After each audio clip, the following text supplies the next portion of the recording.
All right, my friends, so this is truly going to be the wrap-up of our series on VFINX versus VASGX. I've lied to you twice before, because in part 3, I said it was going to be the last one. In part 4, I did too. But I wanted to put it all in context. I wanted to look at VFINX versus VASGX in two ways. We looked at the 5%, so we're going to take 5% distributions, and then we're going to do it where we're annuitizing. And I drew you the quadrants here. So we got 4 quadrants to go over to compare the 4 options. Now, the last 2 options that I did last video, and if you haven't seen it, go back, where we're just saying what happens when you have we're not touching any of the money and you just let it grow. You start with $100,000 and I think it was 1995 and just let those puppies grow. And in that case, VFINX, the Vanguard S&P 500, just swamped VASGX. Wasn't close. So I didn't even put that up here. It's simply because the numbers are so overwhelmingly in favor of VFINX, it wasn't worth it. But I do want to just kind of give you the wrap up of the 4 quadrants of the best portfolio for income that we have been able to devise from these 2 funds. Now, is this all encompassing? Are there better funds? Blah, blah, blah. Yeah, I have literally no idea. But to not use Vanguard as a proxy, it doesn't make sense to me. Vanguard should always be used as your proxy. And the proxy just means what you compare your investments to. And the reason for that is kind of like the Patriots, all right? So you got Tom Brady, the greatest of all time. We know that. And so if you bring in Dak Prescott in and you say, okay, Dak, you know, who are you going to compare it to? You're going to compare it to Brady. You're not going to compare him to Kirk Cousins. You're going to compare him to Brady because he's the greatest. And you know, he has the best numbers in history of mankind when it comes to professional football. Same thing would go with the Vanguard. I mean, they just have the most assets. They're the cheapest. They've just been around the longest in terms of what they're doing with index funds. You can't beat them from a comparison. So always use Vanguard as your comparison for sure, because the numbers are so far back, so effectively cheap in terms of the expense ratios. So that's why we're using Vanguard. So don't forget to subscribe. You're at the Heritage Wealth Planning YouTube channel. Of course, comments, thumbs up, the whole thing help me a lot.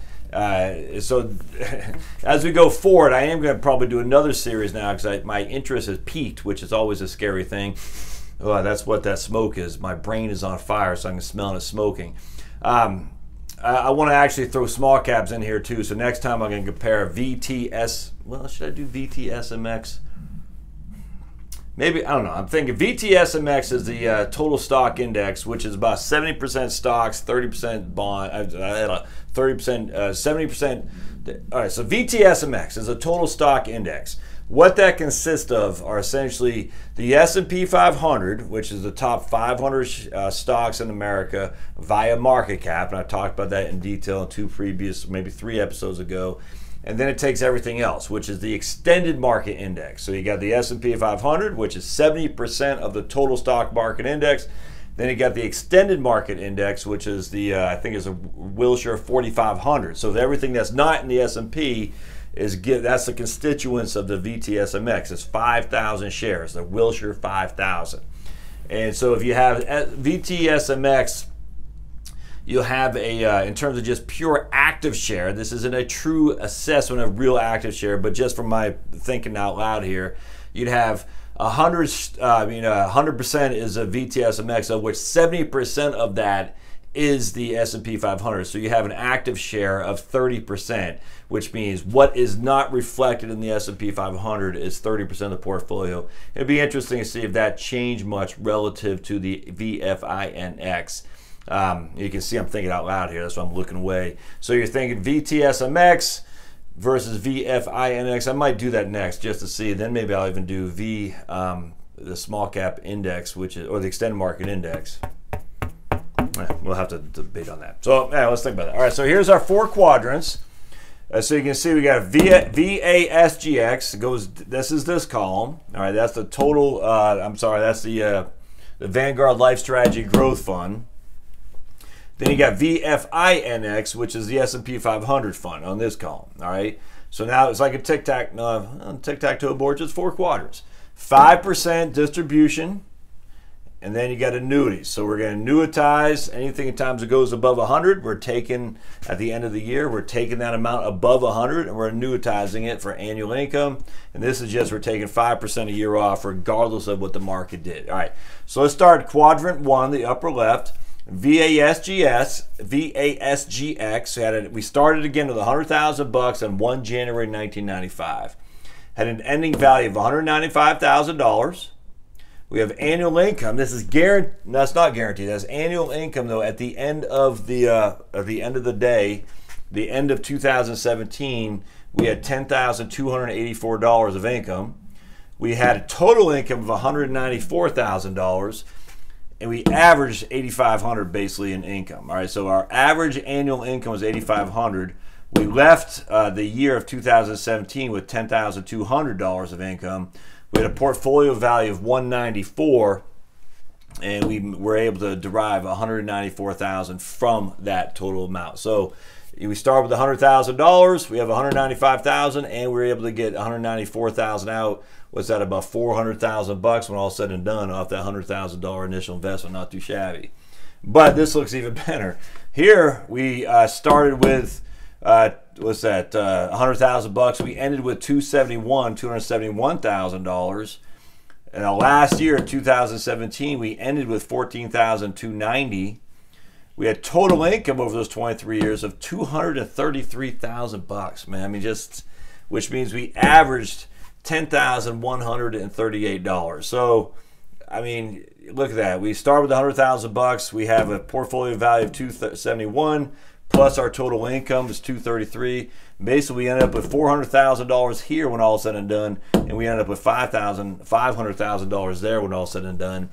Now, I showed you in the last video the drawdown measures of these two scenarios, and it's just not even close. I mean, they were close. It was close that you would think this would give you a whole lot of reprieve from down market, and it simply did not happen. I mean, look at that. 271 your ending value, 233 of total income. That's $500,000. 195 ending value, 194 of total income. That's $400,000. I mean, that's a 20% increase right there, without a 20%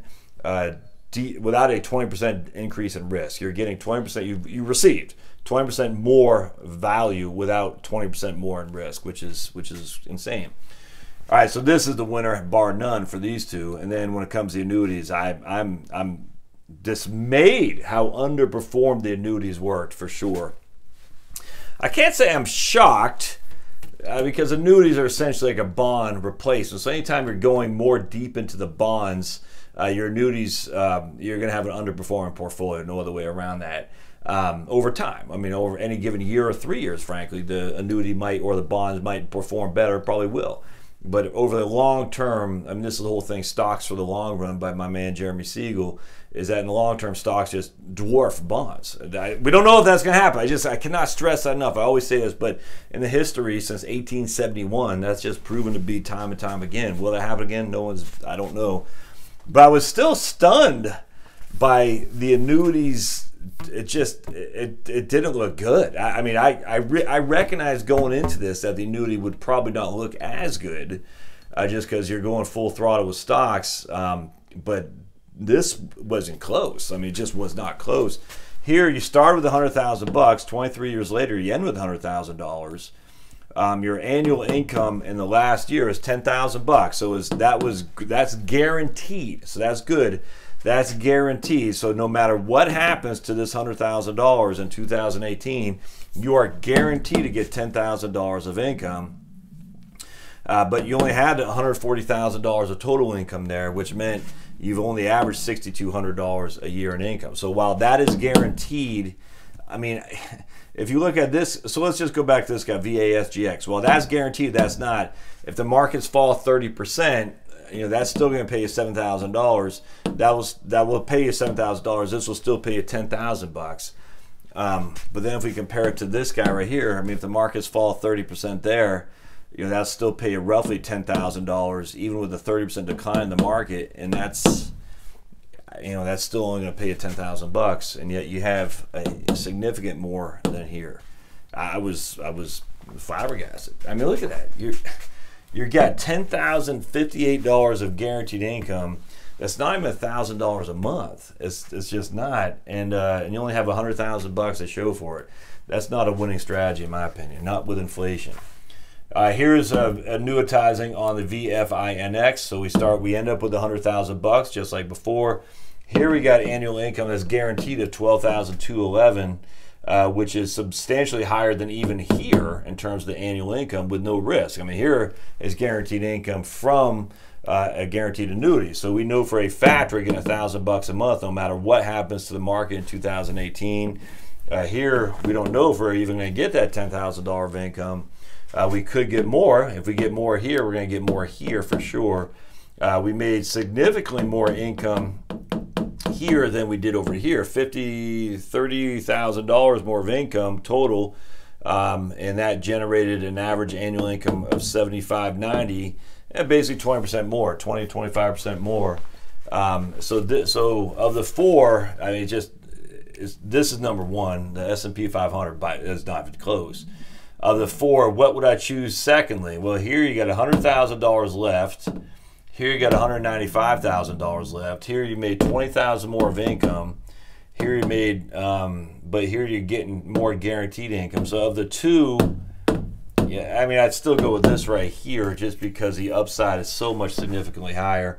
Now you are getting more guaranteed income here. That's just a fact. More guaranteed income, which would be nice if you don't have other sources for sure. But you only got $100,000, and that, I'm telling you. So let me just do this. Watch this. What would $100,000 buy? What was the after 23 years? And this is the issue. $100,000 present value. We'll say we'll just say a 3%. We'll say 2.6 inflation. And we got zero payment, 23 years. It needed to be worth $180,000 today in order to generate this. So this right here is basically kept up with inflation. This is 80% lower, essentially. I mean, at 2.6%, $100,000 would in 1995, again in Clinton's first term, would buy the same thing as $180,000 today. I mean, that's, there you go. I mean, you just can't have that. You can't. You gotta keep. I mean, you can't have that. So I would go here. At least we have enough to keep inflation. We did sacrifice some income for sure, but I mean, at the end of the day, you have a whole lot more you can draw on than you do here. So that's it, my friends. That's the wrap. I mean, I don't want to say I'm stunned. I'm just, I am stunned. I thought the annuity situation would do better than it did. And again, I'm trying to think what I missed here, and I don't know. I mean, again, I might have undersold the annuity by a fraction. But I looked at drawdowns. I looked at everything. I mean, it just, the annuity situation simply did not work. I looked for VASGX versus VFINX. The VASGX, because the bonds at international really underperform relative to VFINX. Now the question is, we'll look next at VFINX relative to the VTSMX. Maybe there's a reason to be what's called domestically biased. You buy what you know, which is we know in the U.S. what companies are here, and international we don't. And so that's a domestic bias that a lot of prognosticators say you shouldn't do. But you know, we got 23 years of experience here behind us now. And you have a hard time convincing me adding any bonds to your portfolio via the VASGX is the way to go. International stocks, maybe. I don't know if it's the international stocks that held us back or bonds. I have a feeling it's a combination thereof. I think the international stocks probably hurt us more than the bonds did, frankly. But we'll dive into it. So stay tuned. I'll do another series just comparing various things. I enjoy this, actually. It's kind of weird, I know. But as we say here today, if I was to go back in time and say you have 6 different scenarios, and the other 2 I did not talk about in this episode, but it's just simply $100,000 leaving it be. The VFINX by far is the superior. Nothing else comes close. Hope this helps. See you next time. Thanks, guys.